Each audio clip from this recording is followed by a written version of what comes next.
Again, as I just said, if you look at any of the zero trust information, what you see is lots of statements about MFA and multi-factor authentication is this, multi-factor authentication is this. And MFA is a really important thing, but what does it really mean from the perspective of implementing a strong network and really being able to be sure you know who's on the network? So I want to kind of compare the concept of strong authentication with multi-factor authentication. So to really start out with then, what exactly is strong authentication? It's interesting. I was at the Identiverse conference this year, and this topic kept coming up. Everybody kept talking about you need strong authentication. But there's not really a definition anywhere of strong authentication.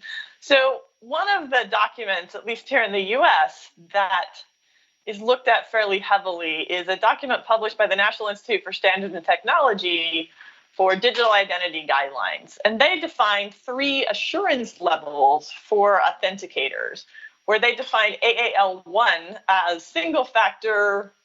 AAL2 is kind of that multi-factor authentication, and then AAL3 is where you start doing things like hardware-based cryptographic authenticators using public key technology and smart cards. But one of the things I find really interesting about this document is that nowhere in the document does it actually use the term strong authentication. It just defines these different capabilities. It has a lot of technological jargon about what constitutes these different factors, but it doesn't help with trying to figure out what exactly is strong authentication. So I then kind of, as all people do, I went to look on the web to say, hey, what is strong authentication on the web? And what I found was a really interesting set of discussion slides about passwords. Again, not talking about strong authentication, but way back in 2009, there was a lot of discussion and articles about how you needed to have a better password, that your 6-digit password that you'd been using for years just wasn't secure enough anymore. And then as kind of moved forward in history, a little bit stronger language about how your password maybe wasn't good enough by itself. I found it interesting as we move forward. Passwords are going to be ending. They're just too easy to hack. They're not secure enough. And then as early as 2019, there was a lot of discussion about how passwords are broken. So it seems like if I'm trying to figure out what is strong authentication, that perhaps passwords are not strong authentication. So then I went and said, well, what do I see in my personal daily life? These are all login screens from sites that I access on a regular basis. One of the things I found that was common across all of these sites is every one of them is asking me for a password. So on the one hand, we have a lot of security experts saying passwords are not strong authentication, and we all need to do strong authentication. But then on the other hand, I have all of these systems that I access on a regular basis that are saying, I'm going to accept a password as authentication for you to be able to access your information on my site. And I'm guessing the rest of you pretty much experience this in your life as well, that all of the sites that you go to really want you to establish a password. One of the things I also find interesting about most of these sites is that I often forget my password. And most of them will then say, oh, well, we're going to give you a way to recover your password that doesn't cost us a lot of money. So perhaps they registered my cell phone, or perhaps they asked me to remember the answer to a security question. So they have additional authentication mechanisms. But each of those mechanisms I then use to reestablish a new password. So I'm still essentially basing my authentication on passwords. Those passwords that are broken and not secure and easily hacked. So why is this? Why do I still see passwords everywhere, even though it's been 10 years since security experts started saying, stop using passwords, you need a better approach to authentication?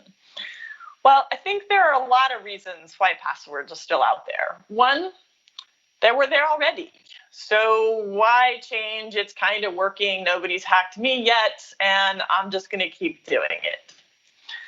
I think there's a second reason. Everybody complains about passwords and they talk about how they can't remember passwords, and there are whole ecosystems established to protect and manage passwords. But on the other hand, they work. Users know how to use a password. The third reason why passwords persist is that they work. They work with my iPad. They work with my desktop. They even work over a telephone call. In some cases, I can use a 4-digit PIN and type it in to let my electric company know that I'm really me. So they have a lot of usability. And then that whole reset. It's pretty easy to reset a password.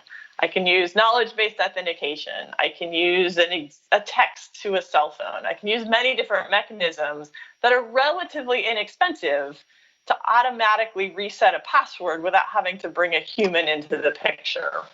And then finally, they're pretty simple. Most systems support putting in passwords.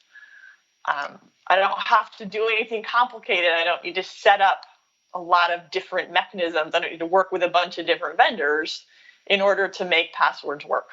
So the bottom line is passwords are cheap and easy. And I think that's really why, in spite of the fact that everybody says, not everybody, but most security experts will say that passwords are not good enough, because they're cheap and easy, passwords haven't gone away and seem unlikely to be going away anytime soon. So let's get back to that concept of multi-factor authentication. So what is it about multi-factor authentication, and why do we not see it more ubiquitous than we should? So I think the first reason is MFA isn't cheap. Implementing that second factor is often not something that's stored within the system itself. You have to go with a third-party vendor, or you have to pay essentially transaction costs in order to leverage that second factor.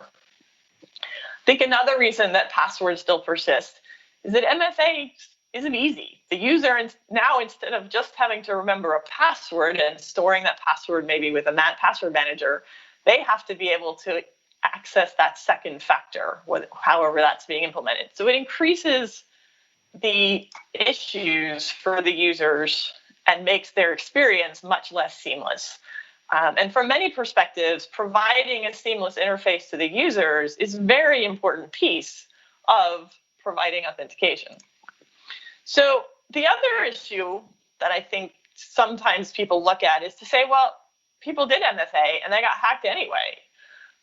Just a couple of examples. I don't know if you all still remember, in 2011, Komodo was a PKI provider. It's supposed to be the strongest form of authentication, but it turned out they used passwords to authenticate to the CA. I think they ended up going out of business as a result. In 2015, the IRS's Get Transcript application was hacked because people were able to authenticate as the user they were pretending to be and issue themselves a new password. In 2017, there was a really interesting situation where people redirected those SMS text messages that go to your phone. They actually drained a bunch of people's bank accounts as a result. And then very recently, the FBI has actually published demonstrated methods at different hacking conferences of how to hack MFA. So clearly, MFA all by itself is not the magic bullet of strong authentication. On the other hand, there are some other aspects of MFA that I think are important. So one is that it is getting easier. Because mobile devices are so frequent, it's very easy to have somebody use their mobile device to support that second factor. My phone can remember a lot of really complicated things, and as long as I don't have to remember them, but just have to be in possession of the phone, that actually makes it an easy user experience. And there have been studies that show today people will realize they've lost their phone faster than they realize they've lost their wallet. So phones are probably a pretty secure factor when it comes to multi-factor authentication. MFA definitely is more secure, although I did show some examples of how MFA has been hacked. It is more expensive to implement those hacks than it is to implement hacks on passwords. In addition, password attacks on one system allow the hacker to create a dictionary of passwords, and then they can try that same password on other systems. And MFA can really kind of stop that particular type of attack from happening. So they're clearly more secure than just regular passwords. But I want to talk about a little bit going into that, when is MFA probably more appropriate? Because they do still tend to have a cost impact on your enterprise. So think about, when do you need to use MFA? IT accounts, functional privileged accounts, employees and business partners. So do a risk assessment and determine, where does it matter? And zero trust is a really important piece of that. As you look at your data, what is the data that needs a stronger protection, that perhaps has a higher cost associated with it? And what types of data perhaps aren't quite so critical, and that ease of use and inexpensive implementation may be stronger factors. One other piece to that is, obviously, you really need to make sure you're locking down any concept of privilege escalation. Because if the user can get in with a password and then go sideways across your network to access some of those more privileged resources, that's definitely a no-no.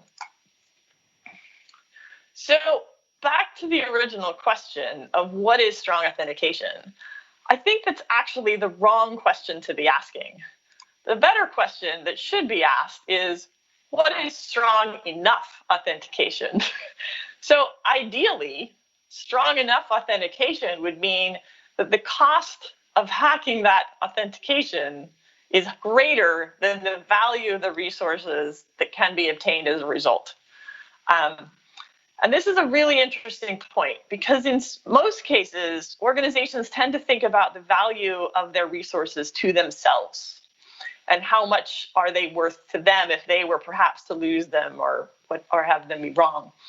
But there are examples of where the value of the resource to a hacker was greater. I didn't find the link, unfortunately, but there was a story a number of years ago of a hacking group that hacked a taxi driver system in New York City, which maintained things like, where are people picking up taxis and how often and what time? And the taxi system used this to try to have their taxis positioned in the right place to be the company that got the fare. What the hackers did is they collected that information and compared it with other geographical information to figure out who was taking taxis to visit perhaps other people they shouldn't have been visiting. In this case, the value of that resource was more to the hacker, and they were willing to invest more money into attacking the system than the system owners thought they would.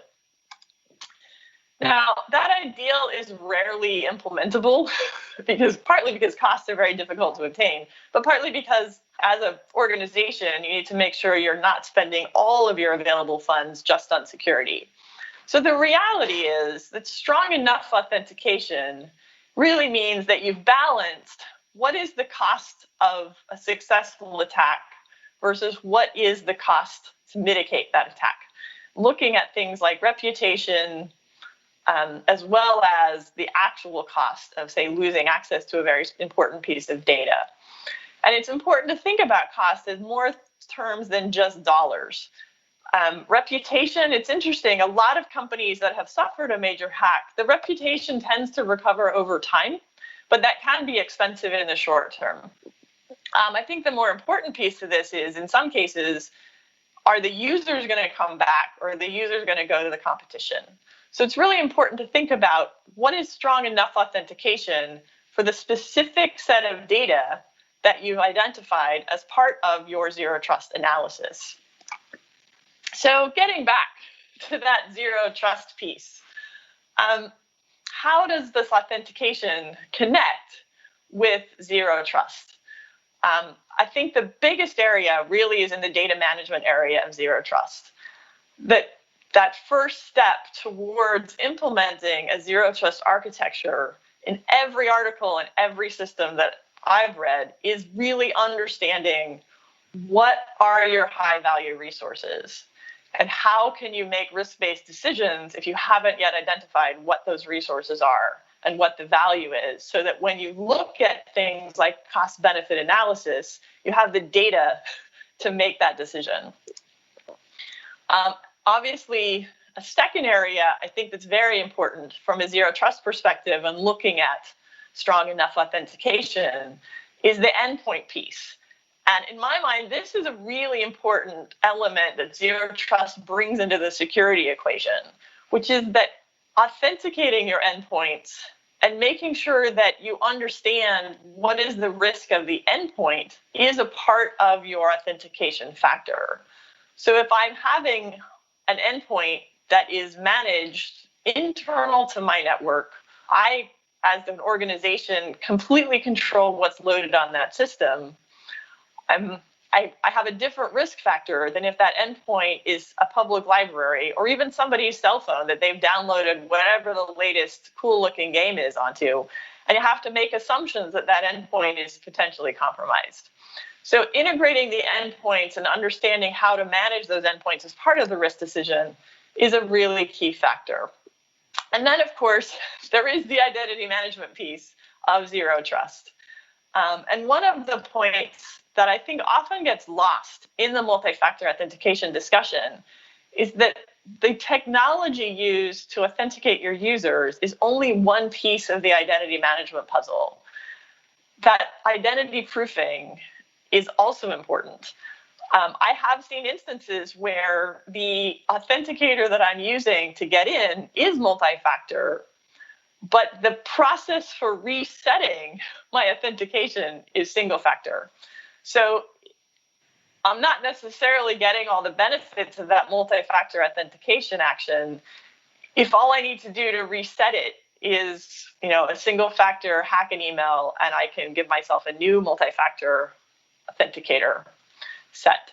So it's really important to look at the whole process, not just the specific technology at the end of the game.